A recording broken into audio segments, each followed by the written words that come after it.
Gérard Njoya, rédacteur en chef de l'actu Chine Cameroun, a soutenu pour sa part que cette décision unilatérale ne profite pas au système commercial mondial et montre aussi que les États-Unis n'ont toujours pas compris l'importance des 5 principes de la coexistence pacifique, qui résident surtout dans l'équité et la prospérité commune. De son avis, il y a lieu de défendre une vision de l'équité, du respect mutuel et de l'égalité entre les pays afin de préserver les intérêts de tous. Monsieur Njoya a précisé que l'inclusion demeure l'idéal pour des relations internationales multilatérales. Benjamin Curio, directeur de publication du journal Burundi Echo, a déclaré qu'aucun pays n'est à l'abri des conséquences de la guerre commerciale enclenchée par les États-Unis à travers les tarifs douaniers. Les droits de douane initiés par l'administration Trump limitent l'accès des pays africains au marché international. Dans une certaine mesure, l'imposition des droits de douane met fin au fameux accord de libre-échange AGOA, a-t-il indiqué.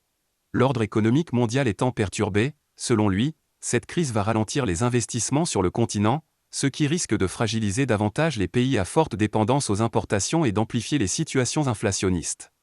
Pour Benjamin Curio, la Chine, en tant que premier partenaire commercial du continent, doit saisir cette occasion pour renforcer les échanges commerciaux avec les pays africains. Dans cette optique, des initiatives ont été menées pour faciliter les échanges commerciaux entre la Chine et l'Afrique.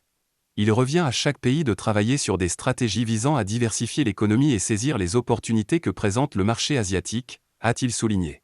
Gérard Njoya, rédacteur en chef de l'actu Chine Cameroun, a soutenu pour sa part que cette décision unilatérale ne profite pas au système commercial mondial et montre aussi que les États-Unis n'ont toujours pas compris l'importance des 5 principes de la coexistence pacifique, qui résident surtout dans l'équité et la prospérité commune.